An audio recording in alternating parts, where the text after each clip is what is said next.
யோவான் 12ஆம் அதிகாரம் 20ஆம் வசனத்திலிருந்து 26ஆம் வசனம் வரைக்கும். பண்டிகையில் ஆராதனை செய்ய வந்தவர்களில் சில கிரேக்கர் இருந்தார்கள். அவர்கள் கலிலேயா நாட்டு பெத்சாயிதா ஊரானாகிய பிலிப்புவினிடத்திலே வந்து, ஐயா, இயேசுவை காண விரும்புகிறோம் என்று அவனை கேட்டுக்கொண்டார்கள். பிலிப்பு வந்து அதை அந்திரேயாவுக்கு அறிவித்தான். பின்பு அந்திரேயாவும் பிலிப்பும் அதை இயேசுவுக்கு அறிவித்தார்கள். அப்பொழுது இயேசு அவர்களை நோக்கி, மனுஷகுமாரன் மகிமைப்படும்படியான வேலை வந்தது. மெய்யாகவே மெய்யாகவே நான் உங்களுக்கு சொல்லுகிறேன், கோதுமை மணியானது நிலத்தில் விழுந்து சாகாவிடால் தனித்திருக்கும், செத்ததே ஆகில் மிகுந்த பலனை கொடுக்கும். தன் ஜீவனை சிநேகிக்கிறவன் அதை இழந்து போவான். இந்த உலகத்தில் தன் ஜீவனை வெறுக்கிறவனோ அதை நித்திய ஜீவகாலமாய் காத்து கொள்ளுவான் என்றார். ஒருவன் எனக்கு ஊழியம் செய்கிறவனானால் என்னை பின்பற்ற கடவன். நான் எங்கே இருக்கிறேனோ அங்கே என் ஊழியக்காரனும் இருப்பான். ஒருவன் எனக்கு ஊழியம் செய்தால் அவனை பிதாவானவர் என்ன பண்ணுவாருங்க? கனம் பண்ணுவார். கண்களை மூடி தேவன் நோக்கி பார்க்கலாமா? அன்பின் பரலோக பிதாவே, இந்த நல்ல நாளுக்காக நன்றி ஆண்டவருடைய வார்த்தை எங்களோடு பேசட்டும், உடைய வசனம் எங்களோடு ஏற்பட்டும். தேவன் நீங்க வழி நடத்துங்க. இயேசுவின் நாமத்தில் ஜெபிக்கிறோம் நல்ல பிதாவே, ஆமென். ஹல்லேலூயா. போன வாரங்கள் நம்ம எதை பார்த்தோம் என்று சொன்னால், யோவான் 12ஆம் அதிகாரம் நல்லா ஆழமாக தியானித்து கொண்டு வருகிறோம். அதில் முக்கியமாக லாசருனுடைய உயிர்த்தெழுதலுக்கு அப்புறம் நடக்கக்கூடிய சம்பவங்களை ஒவ்வொன்றாக நாம் என்ன பண்ணுறோம்? தியானித்து கொண்டு வருகிறோம்.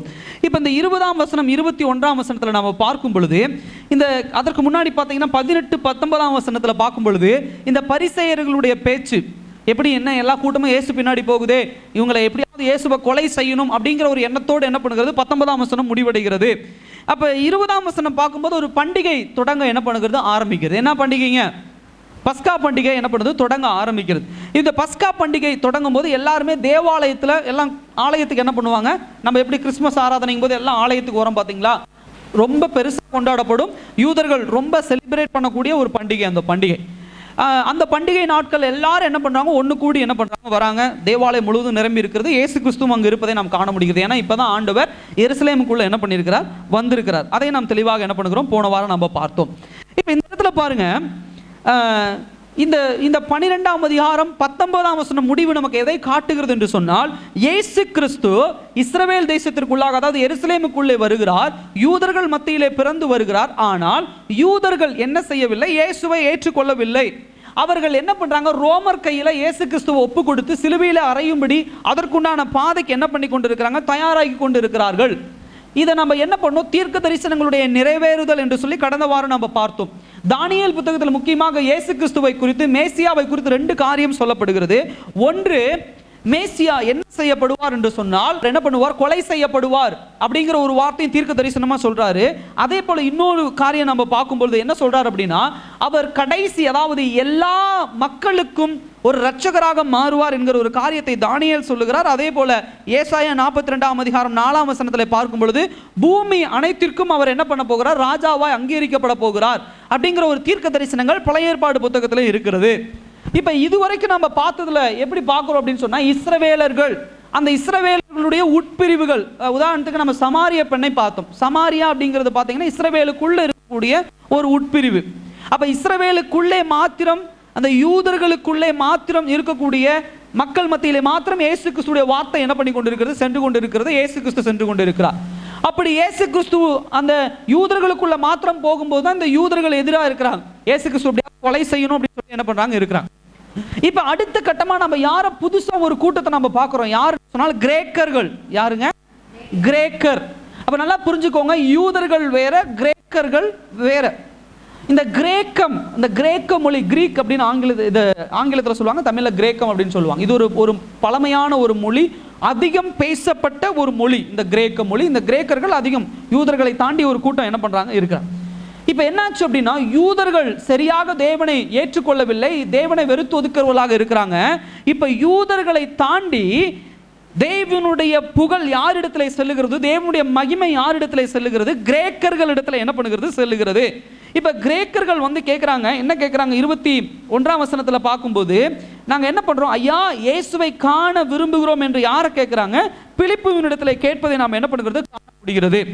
இந்த யூதர்களுக்கு உள்ள வந்த இயேசு கிறிஸ்து இப்ப கிரேக்கர்களுக்குள்ள போகும் பொழுது இயேசு கிறிஸ்துவே சொல்றாரு, என் மந்தையில் இல்லாத இன்னும் ஒரு சில ஆடுகளை தேடி நான் வந்திருக்கிறேன் அப்படிங்கிற ஒரு வசனத்தை நம்ம யோவான் புத்தகத்திலே காண முடிகிறது. நல்ல மேய்ப்பன் அப்படிங்கிற அந்த அதிகாரத்தில் நம்ம பார்த்தோம்.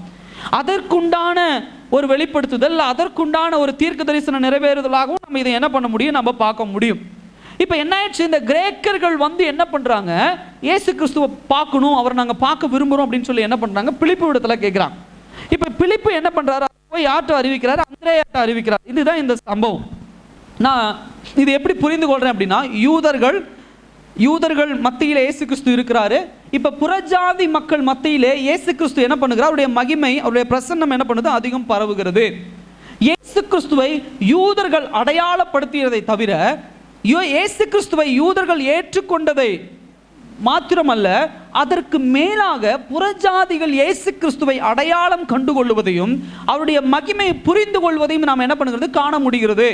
இந்த யூதர்களை நாம் எப்படி எடுத்துக்கொள்ளலாம் அப்படின்னா, எத்தனை வருஷமும் வேதாகமம் உங்க கையில் இருக்குது, எத்தனை வருஷமும் நாங்கள் ஆபிரகாம் சந்ததின்னு பெருமை பேசிட்டு இருக்கிறாங்க, எத்தனை வருஷமும் நாங்கள் மாத்திரம்தான் பரலோகம் போவோம்னு சொல்லி பெருமை பேசிட்டு இருக்கிறாங்க. இப்படி பெருமை பேசிக் கொண்டு இருப்பவர்கள் இயேசு கிறிஸ்துவை சரியாக அடையாளமும் காணப்படவில்லை, இயேசு கிறிஸ்துவை ஏற்றுக்கொள்ளவும் இல்லை. ஆனால் நாங்கள் அந்த மாதிரியான யூதர்கள் அல்ல, நாங்கள் அந்த மாதிரியான குரூப்பில் இருந்து நாங்கள் வரல, நாங்கள் வெளியே ஆட்கள் தான். ஆனால் இருந்தாலும் இயேசு யார் என்பதையும் அவர் இரட்சகர் யார் என்பதையும் அடையாளப்படுத்திக் கொள்வதை இந்த இடத்துல நாம் என்ன பண்ணுகிறது, காண முடிகிறது. இன்னைக்கு நம்மளுடைய வாழ்க்கையில் அப்படிதான். சில நேரங்களில் நான் 20 வருஷம் ரட்சிக்கப்பட்டேன், 20 வருஷம் எங்கள் வீட்டில் பைபிள் இருக்கு, 20 வருஷம் எங்கள் வீட்டில் வசனம் நான் மாட்டி வச்சிருக்கேன் அப்படின்னு யூதர்களை போல கிறிஸ்தவன் என்கிற பெருமை இருக்கலாம். ஆனால் கிறிஸ்தவன் அப்படிங்கிறதுக்கு உண்டான ஒரு வாழ்க்கை இருக்கிறதா, இயேசுவை அடையாளம் கண்டு கொள்ளுகிறோமா வாழ்க்கையில் அப்படின்னு சொன்னா அங்கதான் பிரச்சனை. இப்ப இதுல யார் நம்மள முந்தி போயிட்டு இருக்கா அப்படின்னு சொன்னா, எப்படி யூதர்களை முந்தி புறஜாதிகளாகிய கிரேக்கர்கள் போறாங்களோ அது மாதிரி இன்னைக்கு நம்மளை தாண்டி பல பேர் ஆண்டவரை ஏற்றுக்கொண்டு அந்த ரட்சிப்புக்குள்ளாக வந்து கொண்டு இருக்கிறார்கள். இந்த தேசங்கள் முழுவதிலும் நம்ம காண முடிகிறது. அப்ப பெருமை பேசிக்கொண்டே நம்ம உட்கார்ந்துகிட்டே இருக்கிறோம், நம்மளை தாண்டி ஒரு குரூப் சைடு போட்டு என்ன பண்ணிட்டு இருக்குது, போயிட்டு இருக்குது. இயேசுவை கொலை செய்யறோம், இயேசு இந்த பூமியில் இருக்கக்கூடாது அப்படின்னு சொல்லி சொந்த ஜனங்களை வெறுக்கும் பொழுது புறஜாதி ஜனங்கள் வந்து என்ன சொல்றாங்க, ஐயா நாங்க யாரை காண வந்திருக்கிறோம், இயேசுவை காண நாங்க என்ன சொல்றோம், அந்த இடத்துல பாருங்க, விரும்புகிறோம் அப்படின்னு சொன்னா என்னுடைய டிசையர், என்னுடைய ஆசை நான் யாரை பார்க்கணுங்க, இயேசு கிறிஸ்துவை பார்க்கணும். எனக்கு இயேசு கிறிஸ்துடைய வாழ்க்கையில 2 விஷயம் ரொம்ப சிக்னிஃபிகண்டா அப்படின்னு சொல்லுவாங்க, அடையாளப்படுத்தக்கூடிய ஒரு 2 விஷயத்தை நம்ம இதில் பார்க்க முடியும். ஒன்று, இயேசு கிறிஸ்து பிறந்திருக்கும் பொழுது எந்த யூத ஜனங்களும் வந்து என்ன பண்ணல, இயேசுவை அடையாளம் காணவில்லை. ஆனால் ஒரு குரூப் வந்து இயேசுவை அடையாளம் கண்டாங்க. யாருங்க அவங்க? ஞானிகள். அவங்க ஒரு வேற தேசத்திலிருந்து என்ன பண்ணாங்க, கிளம்பி வந்து என்ன பண்ணாங்க, குழந்தையாய் பிறந்த இயேசு வந்து அடையாளம் கண்டு ஏரோது ராஜாட்ட கேட்குறாங்க, ஒரு ராஜா பிறந்திருக்கிறார், அவர் எங்க அப்படின்னு கேட்குறாங்க. அந்த ஊர்ல இருக்கிற எவனுக்கும் தெரியல, யூதனுக்கு தெரியல, ஸ்கிரிப்சர் வச்சுட்டு வேதாகமத்தை கையில் வச்சுட்டு இருக்கிற அந்த குரூப்புக்கு தெரியல. புறஜாதி மக்கள் வந்து என்ன பண்றாங்க, அந்த ஞானிகள் வந்து அடையாளப்படுத்தி இயேசுவை கண்டுட்டு போறாங்க, இயேசு கிறிஸ்து பிறப்புக்கு அப்புறம். அதே போல இயேசு கிறிஸ்துடைய இறப்புக்கு முன்னாடி யார் இங்க அடையாளப்படுத்துகிறார்கள், கிரேக்கர்கள் அடையாளப்படுத்துறாங்க. இந்த 2 விஷயத்தை ஒப்பிட்டு பார்க்கும் பொழுது அவருடைய பிறப்பையும் சரி அவருடைய இறப்புக்கு முன்னாடி ஒரு காரியத்தை ஆண்டவர் தெளிவா நம்ம இடத்துல கொண்டு வருகிறாரு. யூதர்கள் என்று சொல்லியோ இல்ல அடையாளப்படுத்தி கொண்டு பெருமை பேசிக்கொண்டே இருப்பவர்கள் மாத்திரம் இயேசுவை என்ன பண்ண முடியாது, ஏற்றுக்கொள்ள முடியாது. உள் மனசுல அவங்களுடைய ஆத்மாக்குள்ள ஒரு எழுப்புதல் வந்தாதான் அவர்கள் என்ன பண்ண முடியும், தேவனை காண முடியும். எனக்கு இந்த இடத்துல ஏன் இந்த கிரேக்கர்கள் இயேசுவை அடையாளம் கண்டார்கள், இயேசுவை ஏன் காண்பதில் ஆசையாக இருந்தாங்கன்னா அவங்களுடைய வார்த்தையிலே நம்ம கண்டுபிடிக்கலாம். என்ன வார்த்தைன்னு கொஞ்சம் பாருங்க. அவங்க என்ன சொல்றாங்க, பிலிப்புவினிடத்திலே வந்து ஐயா இயேசுவை காண விரும்பு. ஐயா அப்படிங்கிற ஒரு வார்த்தை அது எப்படி எந்தெந்த இடத்துல நம்ம யூஸ் பண்ணுவோம், நல்லா யோசிச்சு பாருங்க. யாருக்கு நம்ம அந்த ஐயாங்கிற ஒரு வார்த்தையை நம்ம கொடுப்போம், நம்மளோட பெரிய ஆட்களுக்கு நம்ம என்ன பண்ணுவோம், கொடுப்போம். நம்ம ஊர் வழக்க பிரகாரம் சொன்னால் அந்த மேல் ஜாதி கீழ் ஜாதி வச்சு பிரிவினை பார்க்குறான் பார்த்தீங்களா, அவன் இந்த மாதிரி சொல்லுவான், என்ன வந்து எனக்கு மரியாதை கொடுத்து பேசு, ஐயான்னு என்னை கூப்பிடு அப்படிமா. அப்போ ரொம்ப தாழ்மையானவர்கள் தான் என்ன பண்ணுவாங்க, உயர்ந்தவர்களை பார்த்து ஐயா அப்படின்னு சொல்லி என்ன பண்ணுவாங்க, கூப்பிடுவாங்க, ஐயா எங்களுக்கு உதவி பண்ணுங்க ஐயா நான் உங்களை பார்க்க வந்தாங்க ஐயா. ஒரு இந்த மாதிரி ஒரு மேன்மையான இடத்துல இருக்கவங்கள ஒரு தாழ்மையாக இருக்கவங்க என்ன வந்து பார்ப்பான். அப்போ எனக்கு ரொம்ப பிடிச்ச விஷயம் என்ன அப்படின்னா, யூதர்கள் தங்களை ஒரு மேன்மையானவர்கள் என்று நினைத்துக் கொண்டு இருக்கிறார்கள். யூதர்கள் நாங்க தான் பெரிய ஆட்கள், நாங்க தான் ஆபிரகாமுடைய சந்ததி, நாங்க தான் அப்படின்னு அந்த பெருமை இருந்த அந்த ஜனம் யாரை அடையாளம் கண்டுகொள்ளவில்லை, இயேசுவை அடையாளம் கண்டுகொள்ளவில்லை. யூதர்களை தாண்டி நாங்கள் கீழ்மையானவர்கள், நாங்கள் வந்து யூதர்களை காட்டிலும் நாங்கள் ரொம்ப தாழ்மையானவர்கள் என்று நினைக்கிற கிரேக்கர்களுக்கு இயேசு கிறிஸ்து என்ன பண்ணுகிறார்? அந்த இடத்துல வெளிப்பட்டவராக என்ன பண்ணுகிறார்? இருக்கிறார். ஹல்லேலூயா. எனக்கு அது ரொம்ப பிடிச்ச விஷயம். அப்ப ஆண்டவர் பழைய ஏற்பாட்டில் சொன்ன இன்னொரு தீர்க்க தரிசனம் என்ன சொன்னார்? ஆண்டவர் தன்னை வெளிப்படுத்துகிறார். சிறியவனுக்கு ஆண்டவர் தன்னை என்ன பண்ணுகிறார்? வெளிப்படுத்துகிறார். தன்னை தாழ்த்தினவனுக்கு ஆண்டவருடைய கரம் வெளிப்படுகிறது என்பதை இதுல காண முடியுது. கிரேக்கன் யூதன்கிற வித்தியாசம்லாம் கிடையாது. யாருக்குள்ள தாழ்மை இருக்கிறதோ, யாருக்குள்ள கீழ்ப்படிதல் இருக்கிறதோ, யாருக்குள்ள இயேசுவை காண வேண்டும் என்கிற எண்ணம் இருக்கிறதோ, அவர்களுக்கு ஆண்டவர் தன்னை வெளிப்படுத்துகிறவராக என்ன பண்ணுகிறார்? இருக்கிறார். ரெண்டு கூட்டம் அழகா யோவான் நம்ம இடத்துல கொண்டு வந்து வைக்கிறார். ஒன்று யூதர்கள், இன்னொன்று கிரேக்கர்கள். யூதர்களுடைய மனநிலைமை எப்படிப்பட்டதாக இருக்கிறது? எப்படியாவது இயேசுவை கொலை செய்ய வேண்டும் என்று இருக்கிறது. கிரேக்கர்களுடைய மனநிலைமை எப்படிப்பட்டதாக இருக்கிறது? இயேசுவை காண வேண்டும் என்று சொல்லி என்ன பண்ணுகிறது? இருக்கிறது. நல்ல வித்தியாசத்தை பாருங்க. இயேசு கிறிஸ்து பிறந்து வந்தது யூதனாக வந்தார். இயேசு கிறிஸ்து ஆபிரகாம் சந்ததியாக வந்தார். ஆபிரகாம், ஈசாக்கு, யாக்கோபு, தாவீது அவருடைய வம்சாவளியில் வந்த இயேசு கிறிஸ்து பல தீர்க்க தரிசனங்கள், வேதாகமங்கள், இந்த புத்தகங்கள் எல்லாமே யார் கையில் இருக்கு? யூதன்கள் கையில் இருக்கு. அவங்களுக்கு தான் எல்லாமே தெரியும். அவங்க தான் எல்லாமே பேசிட்டு இருக்கிறாங்க. இந்த கிரேக்கர்கள் யாருன்னு பார்த்தா ஒன்றும் அவங்க கையில் இல்லை. ஆபிரகாம் சந்ததி வந்தவங்களோ இல்லை தீர்க்க தரிசன வழியின் சந்ததியாக வந்த பிள்ளைகளோ அப்படியெல்லாம் கிடையாது. அப்ப ஆண்டவர் ஆபிரகாமினுடைய சந்ததி, இந்த உலகத்தில் சொல்லுவாங்க பார்த்தீங்களா, பிறப்பின் அடிப்படையிலே ஒருத்தவன் உயர்ந்தவன் ஒரு தாழ்ந்தவன் என்று இந்த உலகம் அடையாளப்படுத்துது. பார்த்தீங்களா, இது உலகம் அடையாளப்படுத்துறது. பிறப்பின் அடிப்படையிலே வந்த யூதர்கள் இயேசுவை அடையாளம் காணவில்லை. எங்கோ பிறந்து எங்கோ வளர்ந்த கிரேக்கர்கள் யாரை காண அடையாளப்பட்டாங்க? இயேசுவை. ஹல்லேலூயா. அவங்களுக்கு ஆபிரகாம்ங்கிற பெருமை இல்லை. அவங்க சந்ததி ஆபிரகாமுடைய சந்ததி அல்ல. அவங்க தான் சொல்லிட்டு இருந்தாங்க, நாங்க தான் ஆபிரகாம், நாங்க தான் யாக்கோபு, எங்களுக்கு தான் மோசே வந்தார். மோசே என்ன சொன்னார் தெரியுமா? அப்படி இப்படின்னு மோசேயும் ஆபிரகாமையும் பெருமை பேசிக் கொண்டு இருந்தவர்கள் இயேசுவை கொலை செய்ய வகை தேடினார்கள். எல்லாவற்றையும் உடைத்து, ஆமாங்க ஐயா, நாங்க ஆபிரகாம் சந்ததி இல்லை, எங்க வம்சத்துல மோசே வரல, நாங்க இந்த உலகத்துல தாழ்த்தப்பட்டவங்க தான் ஐயா அப்படின்னு கூப்பிட ஸ்தானத்துல தான் நாங்க இருக்கிறோம். ஆனா எங்களுக்குள்ள என்ன விதை இருக்குது? இயேசுவை காண வேண்டும் என்கிற ஒரு விதை. ஹல்லேலூயா. யாரு தாழ்மையா இருக்கிறானோ அவனுக்கு தான் ஆண்டவர் தன்னை வெளிப்படுத்துவார். பெருமை பேசிக்கிட்டு மேன்மையா இருக்கிறவன், பகட்டா இருக்கிறவனுக்குலாம் ஆண்டவர் வெளிப்படுத்த மாட்டார். நான் எதுக்கு ஜெபம் பண்ணணும், நான் எதுக்கு வேத வசனம் படிக்கணும், எனக்கு தெரியாதா? ஆதியாகமத்திலிருந்து வெளிப்படுத்தின விசேஷம் வரையும் கேளு, எப்படி வேணாலும் சொல்லுவேன். அரை மணி நேரம் உட்காந்து நான் ஏன் ஜெபிக்கணும், அங்கேயா நான் வந்து உட்காரணும் இப்படின்னு பெருமை பேசுறவன் யூதர்களை போல இயேசுவை கொலை செய்ய தான் வகை தேடுவான். அவரை அடையாளப்படுத்த மாட்டான். அவரை காண விரும்புகிற பாசம் என்ன பண்ணாத அவங்க கிட்ட இருக்காது. வசனத்தை பார்க்கும்பொழுது 12ஆம் அதிகாரம் 20ஆம் வசனம் 21ஆம் வசனத்துல முதல் குரல், யூதனை தாண்டி வெளியிலிருந்து ஒரு குரல் சத்தமாக எழுப்புகிறது. ஐயா ஏசப்பா, உங்களை பார்க்க நாங்க வந்திருக்கிறோம். ஹல்லேலூயா. யூதர்களை தாண்டி வெளியில வந்த ஒரு குரல். அதுக்கு ஆண்டவர் உடனே கொடுக்கிற பதில் என்ன தெரியுமா? தேவகுமாரன். அந்த வசனம் பாருங்க. அப்பொழுது இயேசு அவர்களை நோக்கி 23ஆம் வசனத்துல, மனுஷகுமாரன் மகிமைப்படும்படியான வேலை என்ன பண்ணுச்சு? வந்துச்சு. ஹல்லேலூயா. அது அவர் மகிமை ஒரு கணமா என்ன பண்றாரு பார்க்கிறார். யூதர்கள் கூப்பிடுவதை கணமா பார்க்கல, யார் கூப்பிடுவதை பார்க்கிறாரு? கிரேக்கர்கள் கூப்பிடுவது. அடுத்தது பாருங்க, அவங்க என்ன சொல்றாங்க? ஐயா, நாங்கள் இயேசுவை காண விரும்புகிறோம். எங்களுக்கு இவங்க பேச்சுல ஒரு காரியம் தெரிஞ்சுது. அதாவது இயேசுவை காண விரும்புகிறோம் அப்படின்னு சொன்னா இயேசுவை தூரத்திலிருந்து இந்த கண்ணால பார்க்கறது இல்லை. ஏன்னா இயேசு அந்த கோயிலில் நடந்து போயிட்டு இருக்கிறாரு. இயேசு இப்பதான் என்ன பண்றாரு? கழுத மேல வராரு. எட்டி நின்று இப்படி பார்த்துட்டு போயிடலாம். எவ்வளவு கூட்டமா இருந்தாலும் நம்ம என்ன பண்ணிடுறோம்? ஒரு நடிகர் ஒரு வராரு, 1,00,000 பேர் 2,00,000 பேர் கூடாலும் அவன் ஸ்டேஜ் மேலே, அந்த நடிகர் ஸ்டேஜ் மேலே ஏறும்போது நம்ம கீழே இருந்து நம்ம பார்த்துறோம். அது மாதிரி இயேசுவை பார்த்துட்டு போயிருக்கலாம். இவங்க கண்ணால பார்க்குற ஒரு காரியத்தை சொல்ல, இயேசுவை காண விரும்புகிறோம் என்பது கண்ணால பார்க்குற ஒரு காரியம் கிடையாது. அவரோடு ஒரு ஒரு ஒரு இன்டிமேட் அப்படின்னு சொல்லுவாங்க, ஒரு நல்ல ஒரு உறவை, அவரோடு நல்ல ஒரு ஐக்கியத்தை எதிர்பார்த்து இந்த கிரேக்கர்கள் என்ன பண்ணியிருக்கிறாங்க? வந்திருக்கிறாங்க. ஹல்லேலூயா. ஐயா, நாங்கள் அவர் தூரத்தில் அவரை பார்க்கணும்னா நாங்கள் தூரத்துலேருந்து பார்த்துட்டு போயிடுவோம். அவருடைய வார்த்தையை நாங்கள் கேட்கணும், அவரோடு நாங்கள் பேசணும், அவருடைய அன்பை நாங்கள் ருசி பார்க்கணும். அதுக்கு ஒரு வாய்ப்பு எங்களுக்கு கிடைக்குமான்னு சொல்லி யார் இடத்துல வந்து கேட்குறாங்க? இயேசு இடத்துல வந்து கேட்குறாங்க. அவங்க எல்லாம் ஒரு ஒரு கூட்டமாக, எனக்கு நான் இப்படி தான் யோசித்தேன். 12 சீஷர்கள், இவங்களுக்குள்ளே ஒரு பெருமை இருக்கும். ஏன்னா இவங்களும் ஒரு யூதர்கள் தான். அப்போ இவங்களுக்குள்ள ஒரு பெருமை இருக்கும். இந்த பெருமை என்ன பண்ணும் அப்படின்னு பார்த்தீங்கன்னா, இவங்க இயேசு கிறிஸ்துடைய மற்ற கூட்டத்தை சேர விடாமல், மற்ற ஆட்கள் இயேசு கிறிஸ்துவ அவ்வளோ சீக்கிரம் தொட முடியாமல் என்ன பண்ணுறாங்க? இவங்க அணை கட்டுவதை நம்ம பார்க்க முடியாது, அதாவது சைடு கட்டுவது. இதை நம்ம எங்கே பார்க்க முடியுது? அந்த குருடன் அன்னைக்கு என்ன பண்ணுறான்? கூப்பிட்றா, தாவீதின் குமாரனை இறங்கும் அப்படின்னு சொன்னபோது பக்கத்தில் வந்து, கூப்பிடாத, சும்மா அவர் யார் தெரியுமா? அப்படி ஒரு பில்டப் கொடுக்கக்கூடிய ஒரு கூட்டம் இயேசுவை சுற்றி இருக்குது. அப்போ இவங்களுக்கு என்ன அப்படின்னா, அவரோட பேச முடியலையே, அவரோட பார்க்க முடியலையே அப்படிங்கிற ஒரு ஏக்கம் இருந்ததுனால தான் அவ்வளோ ஒரு தாழ்மையாக வந்து, ஐயா நாங்கள் என்ன பண்ணுறோம், இயேசுவை காண விரும்புகிறோம். அதை யார்கிட்ட கேட்குறாங்க?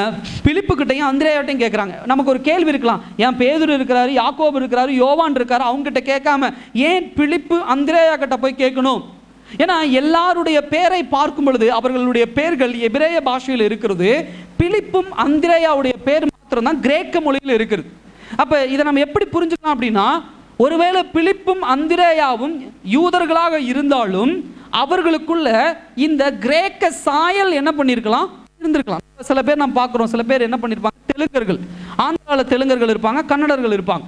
அவங்களுடைய பூர்வீகம் பார்த்தீங்கன்னா தெலுங்கர்கள், கன்னடர்கள். ஆனால் சின்ன வயசுலேயே இங்கே வந்து என்ன பண்ணுவாங்க, தமிழ்நாட்டில் செட்டில் ஆயிடுவாங்க. அவங்க தெலுங்கு கூட மறந்துருக்கலாம், கன்னடா கூட மறந்துருக்கலாம். ஆனால் என்ன பேசுவாங்க, தமிழ் நல்லா பேசுவாங்க. நாங்கள் தமிழ் தாங்க அப்படிங்கிற ஒரு இது உண்டு. இப்படிப்பட்ட ஒரு தொடர்ச்சி இருந்திருக்கலாம். அதனால தான் அவருக்கு பேர் எப்படிப்பட்டதாக இருக்குது, கிரேக்க பேராக இருக்குது. யாருக்கு? பிலிப்புக்கும் அந்திரேயாவும். அதனால இவர்கள் ஈஸியா என்ன பண்றாங்க, பிலிப்புவா ஓ நம்மாளு, அந்திரேயாவா நம்மாளு அப்படின்னு நினைச்சு என்ன பண்றாங்க, பிலிப்பு கிட்ட அந்திரேயா வந்து இந்த கிரேக்கர்கள் கேட்கறாங்க, ஐயா நாங்க இயேசுவை என்ன பண்றோம், காண நாங்க விரும்புகிறோம். அதுக்கு அடுத்தது பாருங்க, இந்த இடத்துல நம்ம எதை புரிந்து கொள்ளலாம் என்று சொன்னால், இவங்க கேட்கிற கேள்வி பாருங்க எப்படி கேட்கறாங்க. ஐயா நாங்க இயேசு கிறிஸ்துடைய வார்த்தையை நாங்க கேட்டுட்டு போறோம் அப்படி சொல்லல. ஐயா இயேசு கிறிஸ்துடைய அற்புதத்தை நாங்க பார்த்துட்டு போறோம் அப்படி சொல்லல. இவங்க யாரை பார்க்க விரும்புகிறாங்க, இயேசுவை. 1000 பேர்த்தோட உட்கார்ந்து ஒட்டுக்கா இயேசு கிறிஸ்துடைய வார்த்தையை நாங்க கேட்டுட்டு போக வரல. இல்ல இயேசு கிறிஸ்து ஏதாவது அற்புதம் செய்யணும், அதிசயம் செய்யணும், அதை நாங்க பார்த்துட்டு போறதுக்கு வரல. நாங்க எதுக்கு வந்திருக்கிறோம், தனிப்பட்ட முறையில் அவரோடு ஐக்கியப்பட நாங்க என்ன பண்ணிருக்கிறோம், நாங்க வந்திருக்கிறோம். ஹல்லேலூயா. இது இந்த இடத்துல அழகா அந்த கிரேக்கர்கள் மத்தியில் நம்ம என்ன பண்ணுகிறது, நம்ம காண முடிகிறது. என் சகோதர சகோதரி, இவர்களுடைய மனது பார்வை எப்படிப்பட்டதாக இருக்கிறது என்று சொன்னால், விசுவாசத்தினுடைய ஒரு பேச்சா இருக்கு. மாம்சத்துல இயேசு கிறிஸ்துவை பார்க்கணும்னா தூரத்துல இருந்து பார்த்துட்டு போயிருக்கலாம். ஆனா இவர்கள் விசுவாசத்தின் கண்கள் கொண்டு பார்த்ததுனால அந்த இயேசு கிறிஸ்து கிட்ட வந்து அவருடைய அன்பை ருசி பார்க்கணும். அவர்கிட்ட அவருடைய கரத்திலிருந்து ஒரு இரக்கத்தை நாங்க ருசி பார்க்கணும். இயேசுவை காண வேண்டும். கல்லெடுத்து துரத்துகிற கூட்டத்தின் மத்தியிலே இயேசு கிறிஸ்துவிடத்துல கிட்ட நெருங்க வேண்டும் என்று நினைக்கிற ஒரு கூட்டம் தான் யார் என்று சொன்னால் கிரேக்கர்கள். அப்ப இந்த 2 பேருடைய இருதயத்தை நாம வச்சு பார்க்கும் பொழுது, ஒரு மனிதன் என்னதான் தன்னுடைய பூர்வ குலத்து பெருமையை பேசிக்கொண்டு இருந்தாலும் அது அவனுடைய வாழ்க்கையில் ரட்சிப்பை கொண்டு வருமா என்று சொன்னால் வராது. யாருடைய இருதயம் தாழ்த்தப்படுகிறதோ, யாருடைய இருதயம் தேவனிடத்தில் வைக்கப்படுகிறதோ அவர்களுக்கு மாத்திரம்தான் ஆண்டவர் என்ன பண்ணுவார், வெளிப்படுகிறவராக இருக்கு. என்னுடைய அப்பா கிறிஸ்தவராக இருக்கலாம், என்னுடைய அம்மா கிறிஸ்தவர்களாக இருக்கலாம், என்னுடைய பரம்பரை கிறிஸ்தவர்களாக இருக்கலாம். அதுக்காக எனக்கு ரட்சிப்பு வந்துருமா, அதனால எனக்கு இயேசு கிறிஸ்து எனக்கு முழுமையா கிடைச்சிருவாருன்னா மாட்டார்.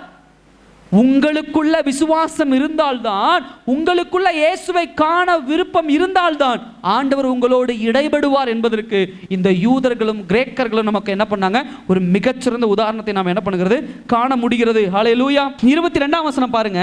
பிலிப்பு வந்து அதை அந்திரேயாவுக்கு என்ன பண்ணார், அறிவிச்சார். பிலிப்பு கிட்ட இந்த விஷயம் வருது.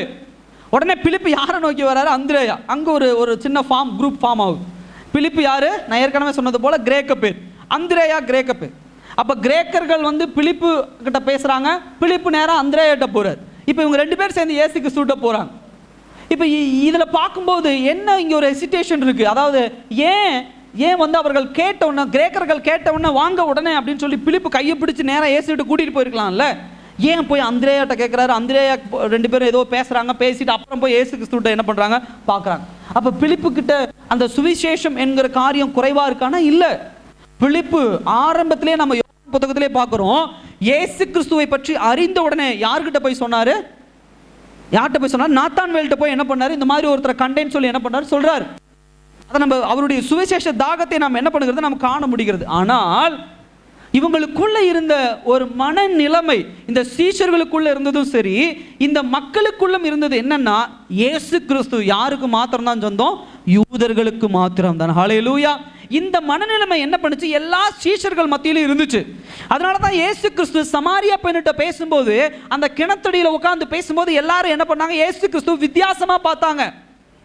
அப்ப பிலிப்பு அந்திரேயா கிட்ட போய் என்ன பேசியிருப்பாருன்னா, அந்திரேயா, இந்த மாதிரி நம்ம ஆட்கள் சில பேர் வந்திருக்கிறாங்க, ஆனால் அவங்க கிரேக்கர்கள், அவங்க இயேசுவை காண ஆசையாக வந்திருக்கிறாங்க. ஆனால் இயேசு அவங்களுக்கும் ஓகேவா? இயேசுவை அவங்க பார்க்க அவர் ஒத்துப்பாரா? அவர் யூதருக்கு மாத்திரம் தானே மேசியா, யூதர் இதிலிருந்து தானே வந்தவர், நம்ம என்ன பண்ணலாம் அப்படி. உடனே அந்திரேயா பேச, நீ அதெல்லாம் ஒன்றும் இல்லை, அவர் எல்லாருக்கும் பொதுவான ஆள் தான், வா நம்ம கூட்டிகிட்டு போகலாம் அப்படின்னு சொல்லி என்ன பண்ணியிருக்கலாம், 2 பேரும் டிஸ்கஸ் பண்ணி தான் என்ன பண்ணியிருக்காங்க, கூட்டிகிட்டு போயிருக்கிறாங்க. அப்போ இயேசு கிறிஸ்துனுடைய ராஜ்யம் எப்படி இப்போ விரிவடைய ஆரம்பிக்குது அப்படின்னா, யூதர்களுக்குள்ளாக இருந்தது இப்பொழுது கிரேக்கர்கள் மத்தியிலே பரவுவதை நாம் என்ன பண்ணுகிறது, காண முடிகிறது. இப்போ இந்த சம்பவத்துக்கு அப்புறம் இந்த விஷயம் யார்கிட்ட கொண்டு போகப்படுகிறது, இயேசு கிறிஸ்துவிடத்தில் கொண்டு போகப்படுகிறது. இயேசு கிறிஸ்து என்ன சொல்றாரு, அப்பொழுது இயேசு அவர்களை நோக்கி, மனுஷகுமாரன் மகிமைப்படும்படியான வேலை என்ன பண்ணுச்சுங்க, வந்துச்சு. ஃபர்ஸ்ட் டைம், முறையா ஆண்டவர் சொல்றாரு, நேரம் வந்தது. முதலாக காணா ஒரு கல்யாணத்தில் அவருடைய தாய் சொல்றாங்க, ஐயா இந்த மாதிரி திராட்சரசம் தீந்துருச்சு, வந்து நீங்க என்ன பண்ணுங்க, திராட்சரசத்தை நிரப்புங்க அப்படின்னு சொன்ன உடனே இயேசு கிறிஸ்து என் நேரம் இன்னும் வரல அப்படின்னு. இதே மாதிரி இந்த ஊர்ல போய் நீங்க என்ன பண்ணுங்க, கூட்டம் அதிகமா இருக்குது, அங்க போய் அற்புதம் பண்ணுங்க, என் நேரம் இன்னும் வரல. இப்படி பல இடத்துல நேரத்தை என்ன சொல்றாரு இயேசு கிறிஸ்து, என் நேரம் வரல, என் நேரம் வரல, என் நேரம் வரல அப்படிங்கிறார். முதல் முறையா யோவான் 12ஆம் அதிகாரத்துல 23ஆம் வசனத்துல பார்க்கிறோம், என்னுடைய வேலை என்ன பண்ணுச்சு, வந்தது. இந்த எப்படி உறுதிப்படுத்துறார் அப்படின்னு சொன்னா, கிரேக்கர்கள் எப்போ இயேசுவை காண விரும்புகிறார்களோ அப்பொழுது ஆண்டவர் எப்படி பண்றாரு, உறுதிப்படுத்துறாரு. அப்ப நம்ம இதை எப்படி புரிஞ்சுக்கலாம் அப்படின்னு சொன்னா, இந்த மகிமைப்படுதல் அப்படிங்கிறத நம்ம 2 வகையை எடுத்துக்கலாம். ஒன்று சுவிசேஷம் இல்ல இயேசு கிறிஸ்துவினுடைய தொடுதல் இப்பொழுது யூதர்களை தாண்டி வெளியில பரவ ஆரம்பிக்குது. ஹல்லேலூயா. இயேசு கிறிஸ்து மகிமைப்படும் வேலை, என் வேலை இன்னும் வரல, என் வேலை இன்னும் வரல அப்படின்னு சொன்னாரு. அவங்களுக்கு அவருடைய டாக்கு, அவருடைய பேச்சு, அவருடைய நடவடிக்கைகள் எல்லாமே எதுக்குள்ள மாத்திரம் இருந்துச்சுங்க, யூதர்களுக்குள்ள மாத்திரம் இருந்துச்சு. அப்பெல்லாம் சொன்னார், என் நேரம் வரல, என் நேரம் வரல, என் நேரம் வரல அப்படின்னு. இப்போ என்னுடைய பேரும் சரி, இயேசு கிறிஸ்து யாரு, அவர் மேசியா என்பது யூதர்களை தாண்டி இப்போ வெளியில புறஜாதி மக்கள்கிட்ட போக ஆரம்பிச்சோன்னு ஆண்டவர் சொல்லிட்டாரு, என்ன ஆயிடுச்சு, என் வேலை என்ன பண்ணிருச்சு, வந்துருச்சு. சுவிசேஷம் வெளியில போகும் பொழுது, இயேசு கிறிஸ்து யார் என்கிற சுவிசேஷம் வெளியே போய் கிரேக்கர்களுடைய இதயத்தில் ஒரு மனமாற்றம் வந்து அவர்கள் இயேசுவை காண வரும் பொழுது ஆண்டவருக்குள்ள ஒரு என்ன வந்துருச்சு, என் நேரம் என்ன பண்ணிருச்சு, வந்துருச்சு. ஏன்னா இத்தனை நாட்கள் ஆபிரகாமினுடைய சந்ததியாக யூதர்கள் மாத்திரம், எங்களுக்கு மாத்திரம் தான் மேசியா, எங்களுக்கு மாத்திரம் தான் மேசியா என்று நினைத்து கொண்டிருந்தார்கள்.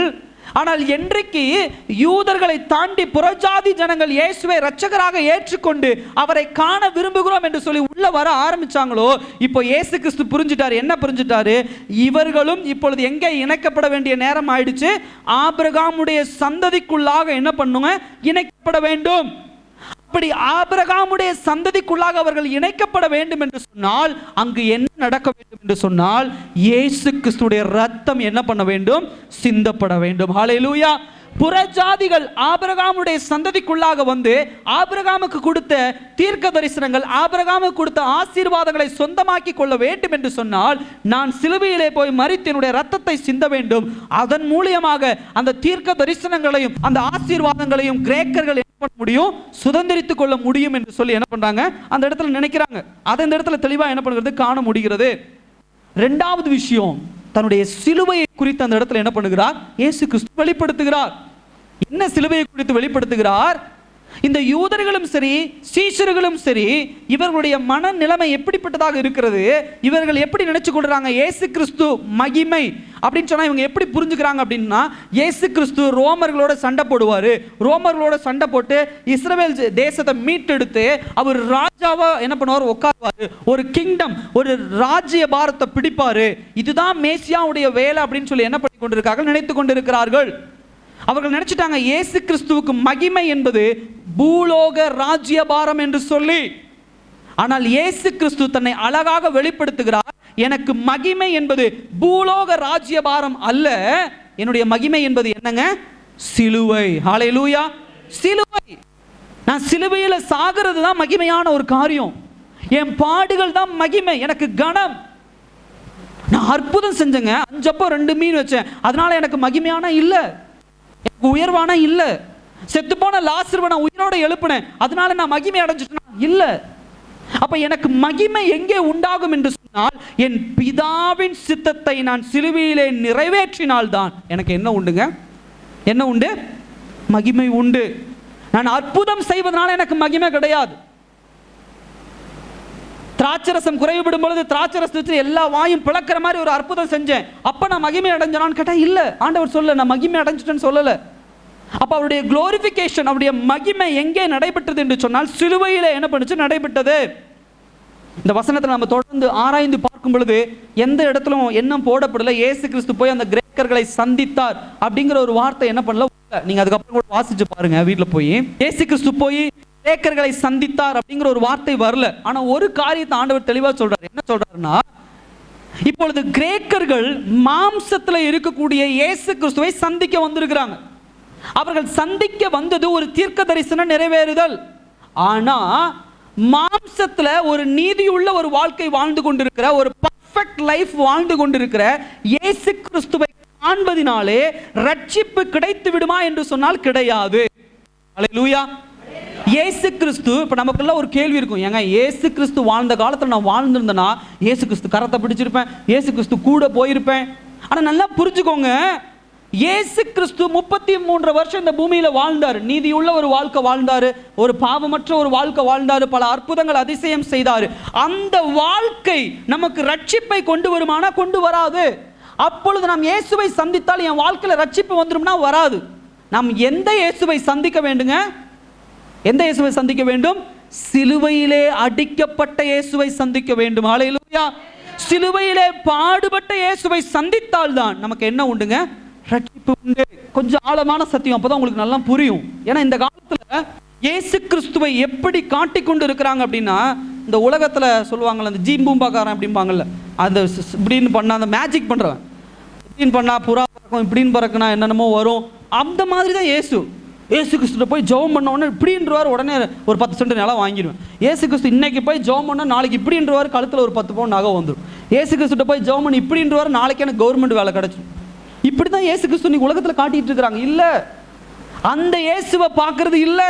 அதனால ரட்சிப்பு, அந்த இயேசு உங்களுக்கு ரட்சிப்பு தருவாருன்னா இல்ல. அப்படின்னு பார்த்துருந்தா அன்னைக்கு திராட்சை ரசம் குறையப்பட்ட போது அந்த இடத்துல திராட்சை ரசம் வரும்போது அத்தனை பேரும் இயேசுவை ஏற்றுக்கொண்டானா? இல்ல. அத்தனை பேருக்கு முன்னாடி இயேசு கிறிஸ்து குருடனுடைய கண்ணை திறந்தார், அத்தனை பேர் இயேசு கிறிஸ்துவை ஏற்றுக்கொண்டாங்கன்னா இல்ல. லாசரு மரித்து போய் கிடந்தான், அவனை வெளியே கொண்டு வந்தார், அத்தனை பேர் இயேசுவை ஏற்றுக்கொண்டாங்கன்னா இல்ல. அந்த இயேசு இல்ல. நமக்கு எந்த இயேசு தேவைங்க? சிலுவையிலே அடிக்கப்பட்ட இயேசு, நமக்காக பாடுபட்ட இயேசு. அதனாலதான் சொன்னாரு, கிரேக்கர்கள் உங்களை பார்க்க வந்திருக்கிறாங்க, உங்களை காண விரும்புகிறார்கள் அப்படின்னு சொல்லும்போது அவர்கள் சந்தித்தார்கள், சந்திக்கவில்லை, அது நமக்கு வரல. ஆனா ஒரு காரியத்தை பரிசுத்த ஆவியானவர் அழகா இங்கே வெளிப்படுத்துகிறாரு. நீதியுள்ள வாழ்க்கை வாழ்ந்த, மாம்சத்திலே வாழ்ந்த இயேசுவை சந்திப்பதனாலே அவர்கள் ரட்சிப்பை அடைய முடியாது, சந்தோஷத்தை அடைய முடியாது. ஆனால் நான் மகிமை அடைய வேண்டிய வேலை வந்துவிட்டது, எனக்கு சிலுவை பயணம் ரெடியாகிவிட்டது. நான் சிலுவையிலே போய் சந்தித்து, சிலுவையை சந்தித்து மரித்து உயிரோடு எழுந்த பிறகு இந்த இயேசுவை யார் காண்கிறார்களோ, இந்த இயேசுவை யார் ஏற்றுக்கொள்ளுகிறார்களோ, இந்த இயேசுடைய மரணத்தை யாரெல்லாம் விசுவாசிக்கிறார்களோ அவர்கள் மாத்திரம் ரட்சிப்பை பெற முடியும் என்பதை அழகாக இந்த இடத்துல என்ன பண்ணுகிறார்? பரிசுத்த ஆவியானவர் வெளிப்படுத்துகிறார். ஹல்லேலூயா. என் சகோதர சகோதரி நன்றாக புரிஞ்சுக்கோங்க, இஸ்ரவேல் தேசத்தினுடைய ராஜா என்று சொல்லி கூப்பிட்டு கொண்டிருக்கிற இயேசு ரட்சகர் அல்ல. இஸ்ரவேல் தேசத்தின் ராஜா ஓசன்னா ஓசன்னான்னு கூப்பிட்டு இருந்தாங்க பாத்தீங்களா? கழுத மேல வந்தாரு பாத்தீங்களா? அந்த நேரத்துல அவங்க வாயில இருந்து யோசிச்சாங்க பாருங்க, அது ரட்சகர் அல்ல. சிலுவையிலே அறையும் அறையும் அறையும் தேவ ஆட்டுக்குட்டி சிலுவையிலே அறையும்னு சொன்னாங்க பாத்தீங்களா? அவர்தான் ரட்சகர். ஹல்லேலூயா. அதனாலதான் ஆரம்ப காலத்துல இருந்து இயேசு கிறிஸ்து தன்னை எப்படி வெளிப்படுத்தி கொண்டிருந்தார் சொன்னா, நான் மரிக்க போறேன், நான் மரிக்க போறேன், நான் மரிக்க போறேன், 3ஆம் நாள் உயிர் தெழுவேன், என்ன சிலுவையில் அடிக்க போறாங்க, என்ன பாடுபடுத்த போறாங்க. இவங்க மண்டையில ஏறவே இல்லை. இவங்க மண்டையில் இருந்தது எல்லாமே இயேசு கிறிஸ்துடைய பிறப்பு இருந்துச்சு. இயேசு கிறிஸ்துடைய இறப்பை பத்தி யாரும் என்ன பண்ணல, யோசிக்கல. ஹல்லேலூயா. என் சகோதர சகோதரிய பிறப்பை விட எது முக்கியங்க? இயேசு கிறிஸ்துடைய இறப்பு. கிறிஸ்துமஸுக்கு நம்ம எந்த அளவு முக்கியத்துவம் கொடுக்கிறோம் பாத்தீங்களா? அதை விட எது முக்கியத்துவம் தெரியுமா? இயேசு கிறிஸ்து நமக்காக மரித்த நாள், அதை நினைவு கூர்றோம் பாத்தீங்களா? அதுதான் நம்முடைய வாழ்க்கையில் ரட்சணியத்தை கொண்டு வரும் என்பதை அழகாக இந்த இடத்துல என்ன பண்ணுகிறது, சொல்லப்படுகிறது. 24ஆம் வசனம் பாருங்க. மெய்யாகவே மெய்யாகவே நான் உங்களுக்கு சொல்லுகிறேன், கோதுமை மணியானது நிலத்தில் விழுந்து சாகாவிட்டால் தனித்திருக்கும், செத்ததே ஆகில் மிகுந்த பலனை என்ன பண்ணும், கொடுக்கும். என் சகோதரி நல்லா கவனிங்க. ஆண்டவர் இப்ப எதை குறித்து பேசுறாரு? சாவை குறித்து பேசுறாரு. எதனுடைய சாவை குறித்து பேசுறாரு? கோதுமை மணியினுடைய மரணத்தை குறித்து பேசுறாரு. நான் இப்படி என்ன பண்ணோம், அந்த சூழ்நிலையை கொஞ்சம் யோசிங்க. இயேசு கிறிஸ்து இப்பதான் லாசரு உயிரோடு எழுப்பி கொண்டு வந்திருக்கிறார். எழுப்பி கொண்டு வந்தோன்னே இப்பதான் இஸ்ரவேலுக்குள்ள எருசலேமுக்குள்ள இயேசு கிறிஸ்து வர. அப்படி எல்லாம் யோசிங்க. நீங்கள் நின்று பாக்குறீங்க, இயேசு கிறிஸ்து கழுத மேல வந்துட்டு இருக்கிறார். நம்ம அப்படி கூட எட்டி நின்று பாக்குற மாதிரி பாக்குறோம். இப்போ உங்க சீஷர்களுக்கு எல்லாம் என்ன ஒரு சந்தோஷம் இருந்திருக்கும். அப்பாடா, எல்லாரும் என்ன பண்ணிட்டாங்க, இயேசு கிறிஸ்துவ ராஜாவா ஏத்துட்டானுங்க. பாரு, ராஜா வரான்னு குதிக்கிறாங்க.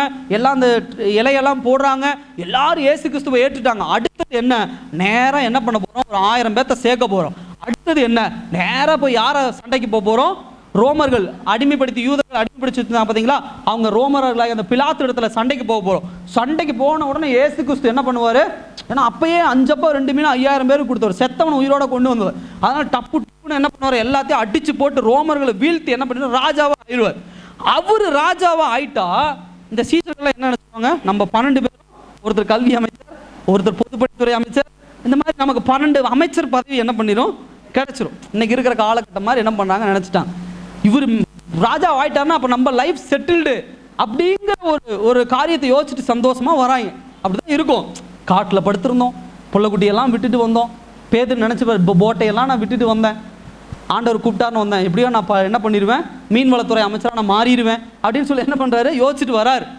ஆனா ஆண்டவர் என்ன பண்றாரு, இவங்க மனதுல இவங்க சிந்தனையிலெல்லாம் ஒரு எண்ணம் ஓடிட்டு இருக்குது. ஆண்டவர் என்ன பண்றாரு, சாவை குறித்து என்ன பண்றாரு, பேசுறாரு.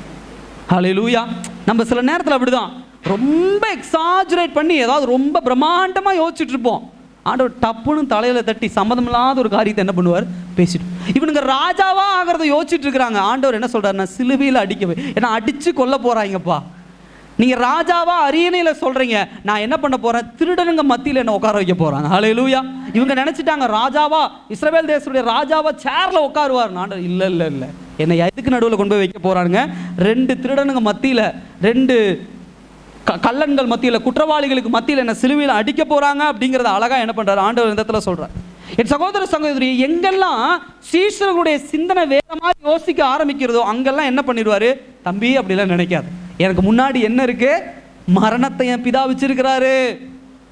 எங்கெல்லாம் இயேசு கிறிஸ்து வச்சு ஒரு வாழ்க்கை வாழ்ந்தரலாம்னு நினைக்கிறாங்களோ அங்கெல்லாம் ஆண்டவர் சொல்லுவார் இல்ல. ஒரு நாள் திடீர்னு மலை மேல பாத்தீங்க அப்படின்னா, மோசே எலியாவும் வந்து இயேசு கிறிஸ்து பேசணும்னு சொல்றாரு, ஆண்டவரே ஒரு ஷெட்டை போட்டுருவோம், 3 கூடாரத்தை போட்டுருவோம், நீங்க ஒன்று, மோசே ஒன்று, எலியா ஒன்று, மேலே நீங்க இருந்துருங்க, கீழெல்லாம் நாங்க பாத்துக்கிறோம், பேமெண்ட் போட்டு நாங்க என்ன பண்ணிக்கிறோம், இங்கே செட்டில் ஆயிடலாம் அப்படிங்கிறார். ஆண்டவர் சொன்னார் இல்ல, அப்பாலே போ சாத்தானே, நான் எங்க போக வேண்டியது இருக்கிறது, எருசலேம் போக வேண்டிய வேலை எனக்கு இருக்கிறது அப்படின்னு யார் சொன்னா, ஆண்டவர் சொன்னார். எங்கெல்லாம் இவருடைய சிந்தனை வேறு விதமாக போகிறதோ அங்கெல்லாம் பிடிச்சு, கிறிஸ்தவ வாழ்க்கை என்பது நீ நினைக்கிற சுக வாழ்க்கை அல்ல, அது பாடு நிறைந்த வாழ்க்கை. ஹல்லேலூயா. அது பாடு நிறைந்த வாழ்க்கை என்பதை அழகாக இந்த இடத்துல என்ன பண்றாரு சொல்றாரு. அது மாத்திரமல்ல, இயேசு கிறிஸ்து எந்தெந்த இடத்துல அவர் அப்படியே தூக்குறாங்களோ அவர் உள்ளுக்குள்ளேயே ஒரு வசனத்தை சொல்லிக்கிறார். என்ன சொல்றாரு, இது எனக்கு மகிமை அல்ல, நான் மரிக்கிறேன் பார்த்தீங்களா, அதுதான் மகிமை. ஹல்லேலூயா. அது எனக்கு ரொம்ப பிடிச்ச விஷயம். நான் ஏன்னா சில பேர் நம்மளை அப்படியே உயர்த்தி, நீங்களாம் எப்படி தெரியுமா, நீங்களாம் அப்படின்னா அப்படியே நம்ம அப்படியே மேலே அப்படியே பறக்க ஆரம்பிச்சு, ரெக்க இல்லாமல் பறந்துட்டு இருப்போம். ரொம்ப ஹைட்டு 120 அடி 150 அடி போயிட்டு இருப்போம். அப்படி ஏதாவது பெருமை பேசினோம், உங்கள் படிப்புக்கு, நீங்கள் இருக்கிற அறிவுக்கு, நீங்கள் இருக்கிற இதுக்கு, உங்கள் வேலை திறனுக்கு, ஆமாங்க அதெல்லாம் அப்படிங்க அப்படின்னு அப்படியே மேலே பறந்துட்டு இருப்போம். இப்படி பெருமை பேசுகிறப்பெல்லாம் ஆண்டவர் என்ன பண்ணுறாரு, இயேசு கிறிஸ்து என்ன பண்ணுறாரு, வெளியில் என்ன 1000 பெருமை, இயேசுவே ராஜாவேன்னு சொன்ன, எனக்கு சிலுவை இருக்கு. ஹல்லேலூயா. எனக்கு சிலுவை இருக்கு, எனக்கு பிதா சிலுவை வச்சிருக்காரு, அதுதான் எனக்கு மகிமை. நீ ராஜான்னு கூப்பிடுறது எனக்கு மகிமை இல்லை, போய் ரோமர்களை சண்டை போட்டு வீழ்த்தி அங்க போய் ராஜ்யம், அது இல்லை, எனக்கு சிலுவை இருக்கு. எனக்கு முன்னாடி வைத்திருக்கிற கோல் என்ன, அதை என்பதை அழகா ஆண்டவரை ஒவ்வொரு இடத்துல என்ன பண்ற வெளிப்படுத்துகிறார். நான் ராஜரீகத்திலே போய் அமருவதற்கு முன்னாடி எனக்கு ஒரு மிகப்பெரிய வேலை இருக்கு. என் சகோதர சகோதரியை நல்லா கவனிங்க.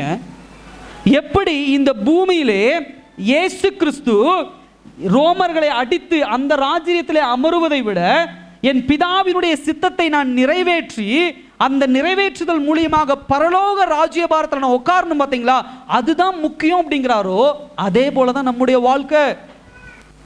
நீங்க எங்க மேன்மை அடைய வேண்டும் என்று விரும்பினாலும் உங்களுக்குன்னு ஒரு வேலை கொடுத்திருக்காரு, அதை முடிச்சுட்டு தான் நீங்க அந்த மேன்மை அடைய முடியும்.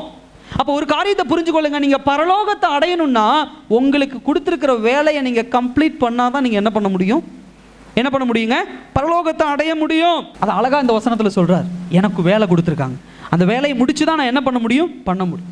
அதுக்கப்புறம் இதுல ஒரு உதாரணம் சொல்றா பாருங்க, கோதுமை மணியானது ஒரு இயற்கை அந்த இடத்துல கொண்டு வரார்.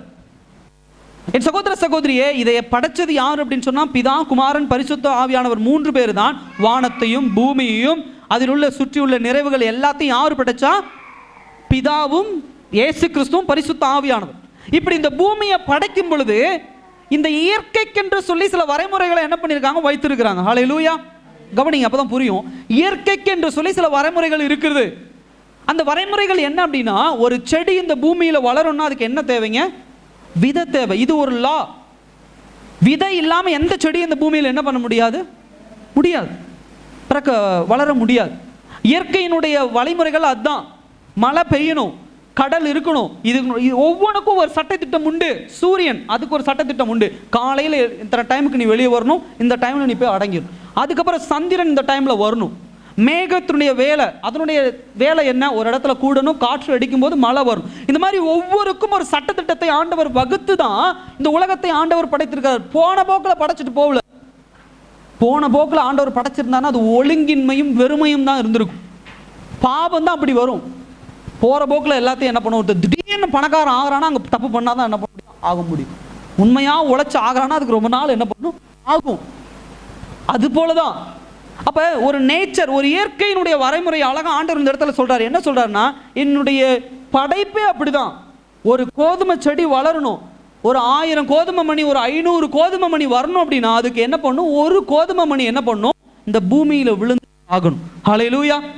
ஒரு கோதுமை விதை, அந்த மணி அப்படின்னா விதை, அந்த ஒரு கோதுமை விதை தான் ஒரு மிகப்பெரிய அறுவடையை கொடுக்கும். என் சகோதர சகோதரி, அதுதான் இந்த இடத்துல ஆண்டவர் என்ன பண்றாரு, அழகா என்ன பண்றாரு, குறிப்பிடுகிறார்.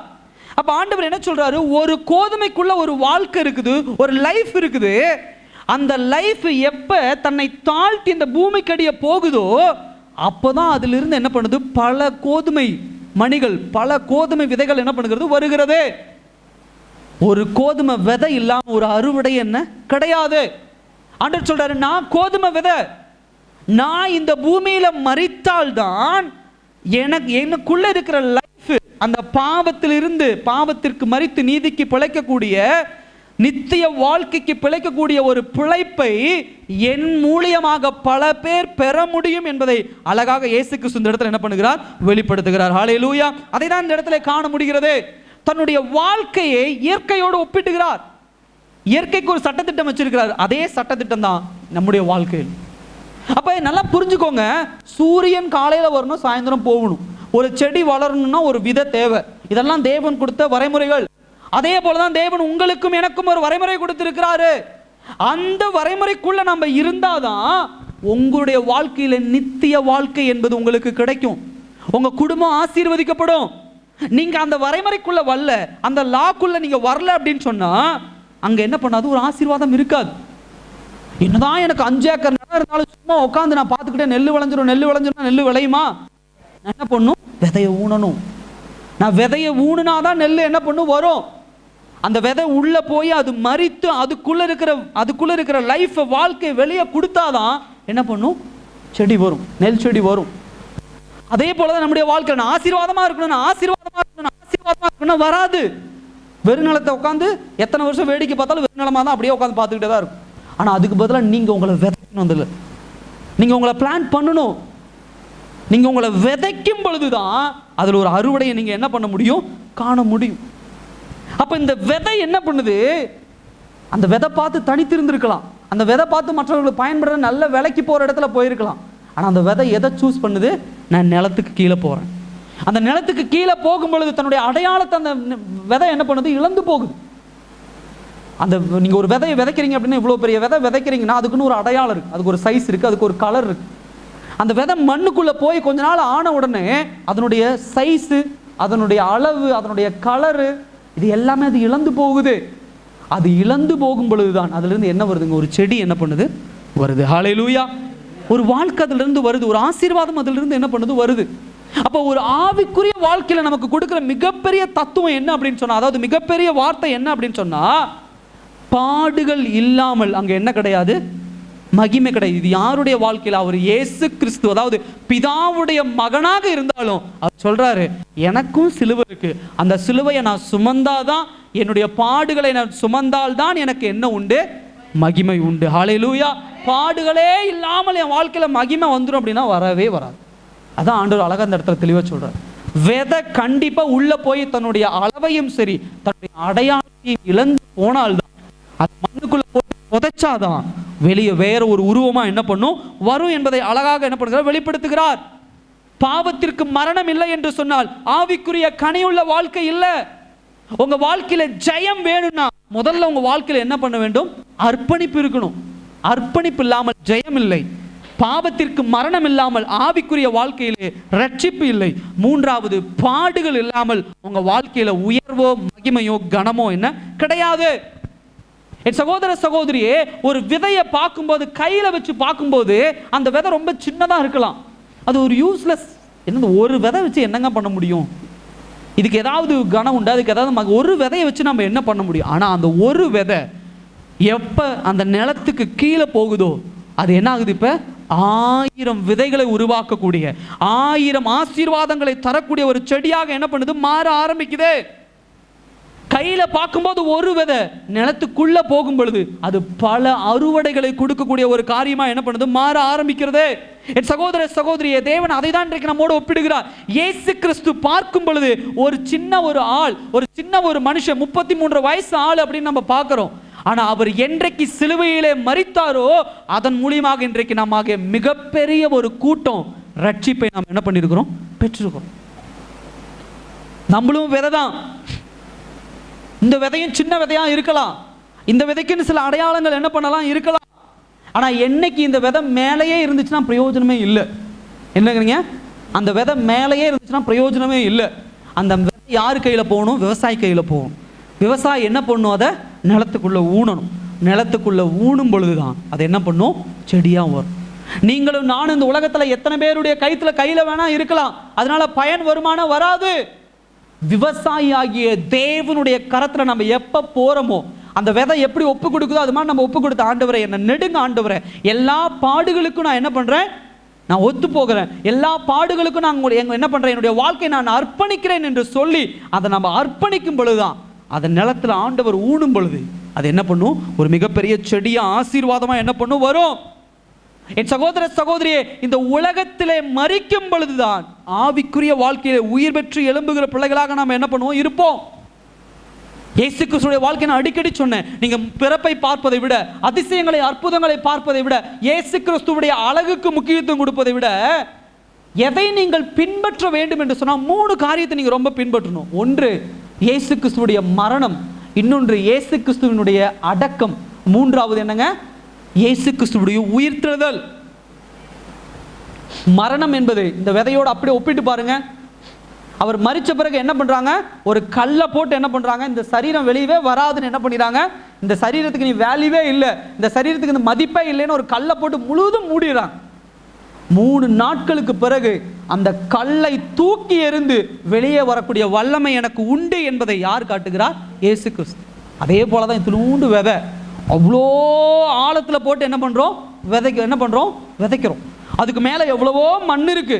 என்ன யோசிக்கலாம் நாம, ஏங்க இந்த சின்ன விதை எப்படிங்க இவ்வளோ மண்ணுடைய அந்த டென்சிட்டி எல்லாம் தாண்டி மேல வந்துருமா அப்படின்னா, அது மண்ணுக்குள்ள விதைச்சு கொஞ்ச நாள் ஆன உடனே, ஒரு 2 நாள் ஆன உடனே, 3 நாள் ஆன உடனே, எவ்வளவு தூரம் ஆழமாக இருந்தாலும் அந்த மண்ணை என்ன பண்ணும், உடைச்சிட்டு என்ன பண்ணும், வெளியே வரும். ஹல்லேலூயா.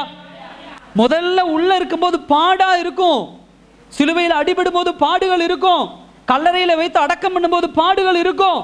அந்த கல்லறையை உடைச்சு வெளியே வரும் பாத்தீங்களா, அன்னைக்கு இருக்கிற ஜெயம் போல ஒரு ஜெயம் என்ன பண்ணாது, என்னைக்கு இருக்காது. ஹல்லேலூயா.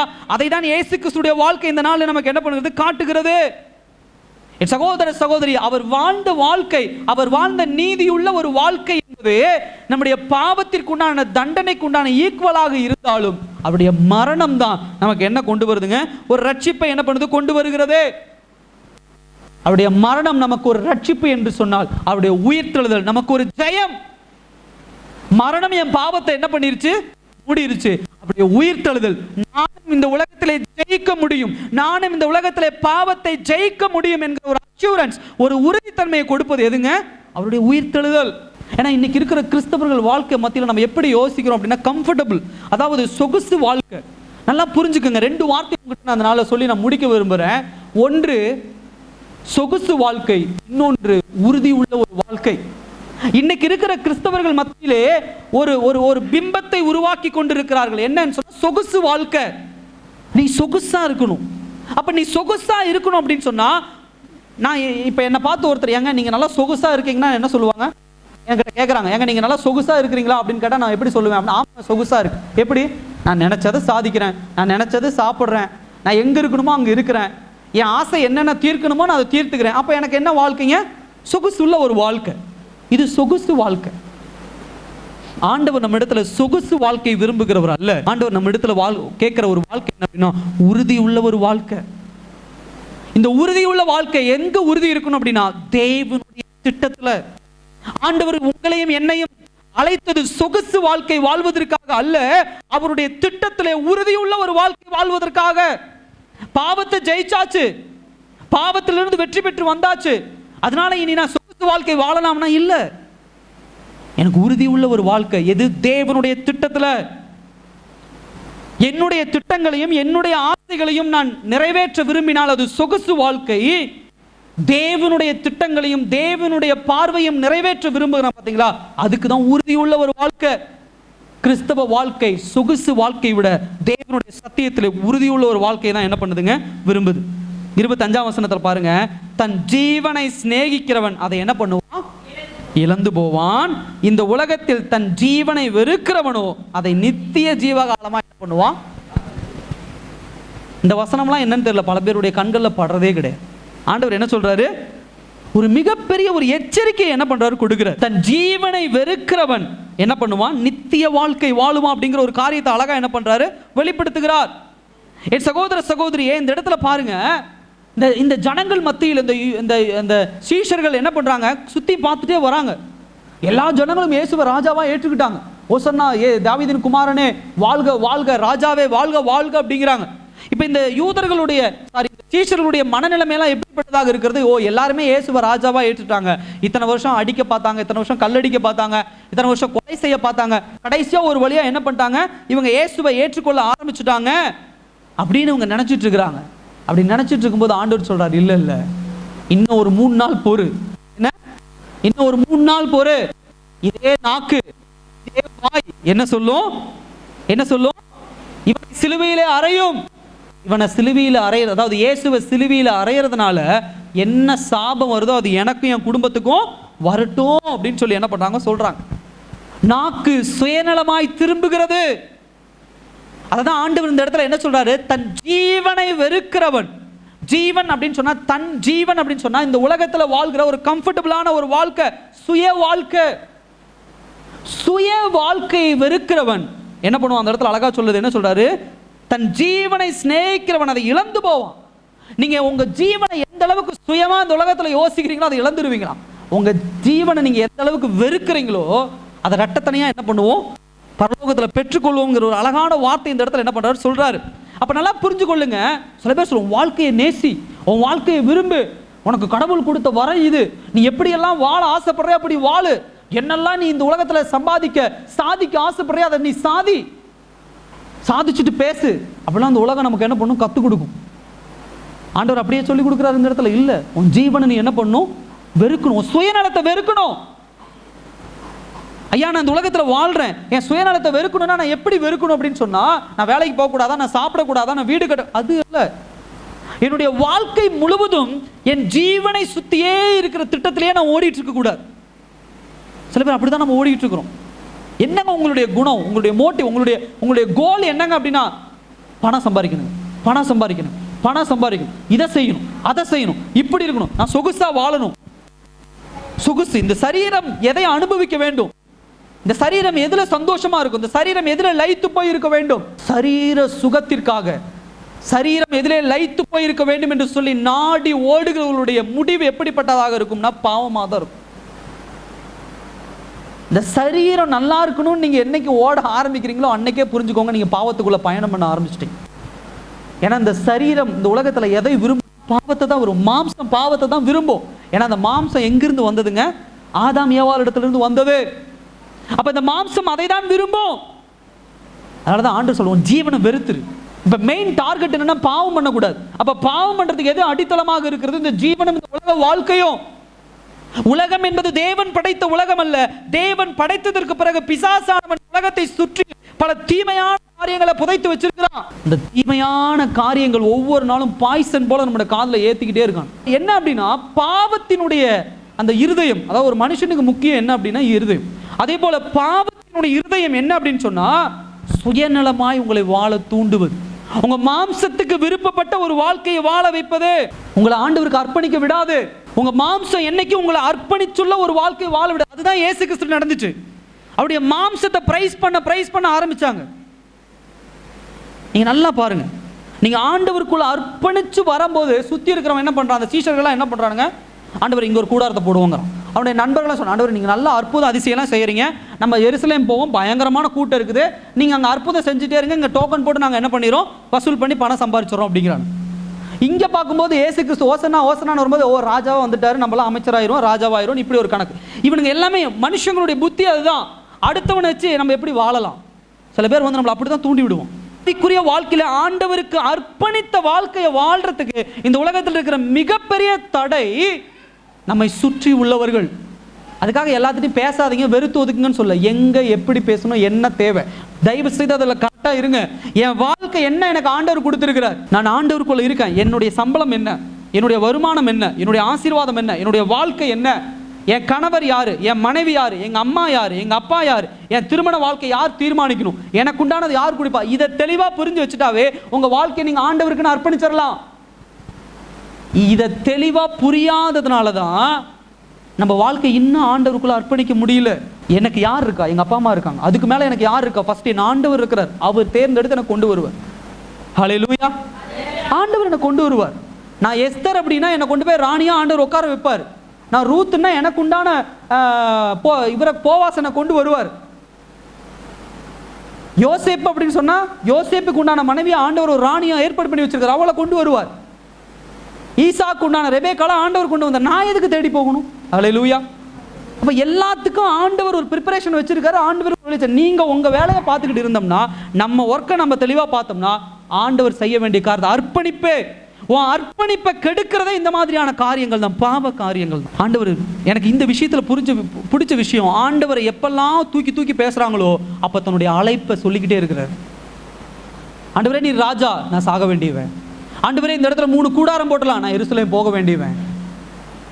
ஆண்டவரே நீங்க என்ன பண்ணுங்க, திராட்சை ரசத்தை என்ன பண்ணுங்க, நிரப்புங்க, என் வேலை இன்னும் வரல, உனக்கு எனக்கு என்ன சம்பந்தம்? பேசுவீங்களா? சொந்த அம்மாட்டே பேசுறாரு. என்ன சொல்றாரு? அவர் அழகா தெளிவா இருந்தாலும் எந்த இடத்துலையும் தனக்கும் தேவனுக்கும் உண்டான அழைப்பிலே எந்த மனிதனையும் இடையில சொருகவே இல்லை ஆண்டவர். அதனாலதான் ஆண்டவர் ஜெயிச்சார். அது நமக்கு ஒரு மிகப்பெரிய உதாரணம். உங்க வாழ்க்கையில தயவு செய்து இதை கத்துக்கோங்க. ஏன்னா இன்னைக்கு உட்காந்துக்கு நான் பல பேர்த்திட்ட கேட்கறது என்ன அப்படின்னா, அவங்க மற்றவங்க வீட்டில் என்ன வாங்குறாங்களோ வாங்கிட்டு போறாங்க, அது எனக்கு தேவையில்லை. ஹல்லேலூயா. அவங்க என்னமோ வாங்கிட்டு போறாங்க, எனக்கு தேவையில்லை. அவங்க கார் வாங்கிட்டு போறாங்க, அவங்க பீரோ வாங்கிட்டு போறாங்க, வாங்கிட்டு போறாங்க, எனக்கு தேவையில்லை. அவனுக்கு தேவை, அவன் வாங்கியிருக்கான். எனக்கு ஆண்டவர் என் வீட்டில் சாப்பாடு வேணும், என் பிள்ளைக்கு நல்ல சுகம் வேணும், மலையில் வந்தால் நனையாதபடி ஒரு வீடு, அதை சம்பாரித்து கட்டக்கூடிய இது எனக்கு ஆண்டவர் கொடுத்துரு போதும். ஏங்க அவங்க வீட்டில் அது வாங்கியிருக்காங்க, ஏங்க இவங்க வீட்டில் இது வாங்கியிருக்காங்க. பாவம், கடன் கடன் கடன் கடன். எனக்கு கொடுத்த வேலை, எனக்கு கொடுத்த சம்பாத்தியம், அதில் நிலையா நில்லுங்க. ஏங்க அவங்க டக்குன்னு அதில் உயர்ந்துட்டாங்க, ஏங்க அவங்க டக்குன்னு அதில் பெரிய ஆள் ஆயிட்டாங்க, நம்ம அதில் போவோம். அவன் பாதை வேற, உன் பாதை வேற, உன் அழைப்பு வேற. ஒன்னு ஆண்டவர் சின்ன வயசுல தேர்ந்தெடுத்தது வேற. எல்லாத்தையும் ஆண்டவர் டாக்டரா அழைக்கல, எல்லாத்தையும் ஆண்டவர் என்ஜினியரா அழைக்கல.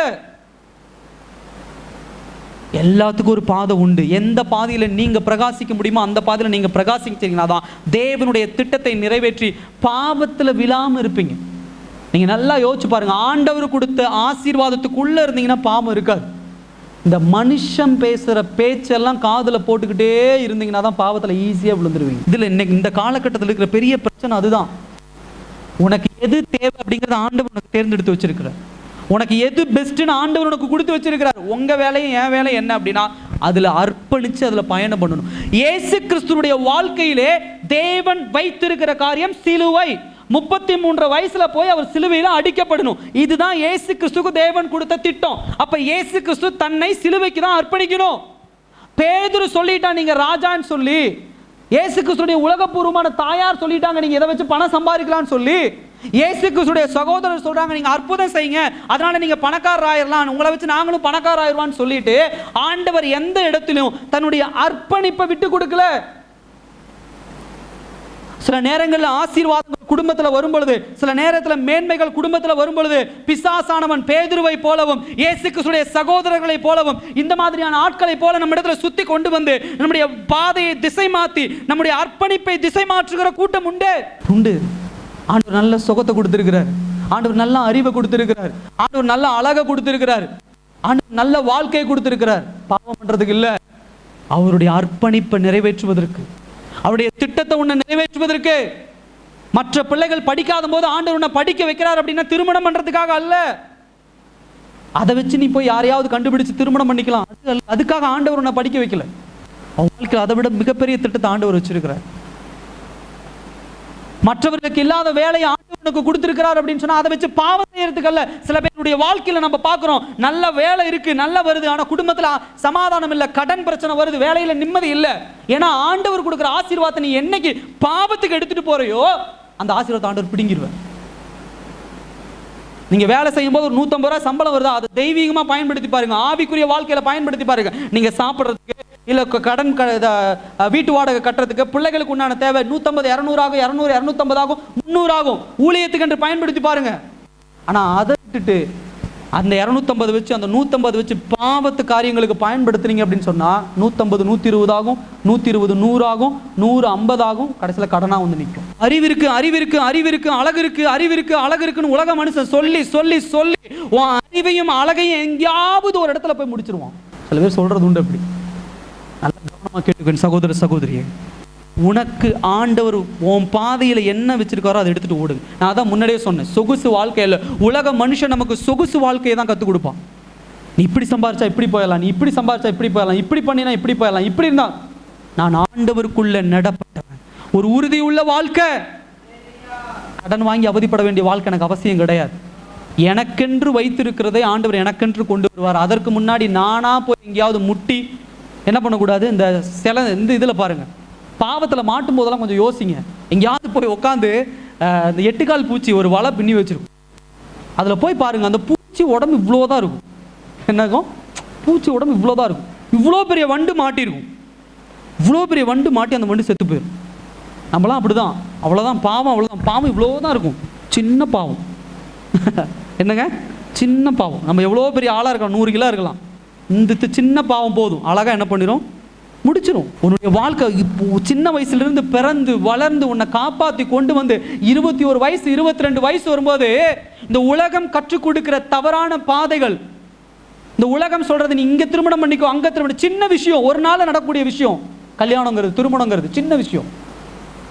ஜஸ்ட் 21 வயசுல ஒரு நாள் நீ அந்த காரியத்தை தப்பா பண்ணிட்டீங்கன்னா அடுத்த 60 வயசு வரைக்கும் நீ என்ன பண்ணணும், கஷ்டப்படணும். சொல்லுவேன், இந்த மாதிரி காரியத்தை போய் எவ்வளோ பெரிய வண்டா இருக்கலாம், பாவம் அப்படிதான் ரொம்ப சின்னது, ஆனால் அது உள்ள வந்துச்சு அப்படின்னா ஆலயம் முடிச்சிடும். எல்லாரும் கண்களை மூடி தேவன் நோக்கி பார்க்கலாம்.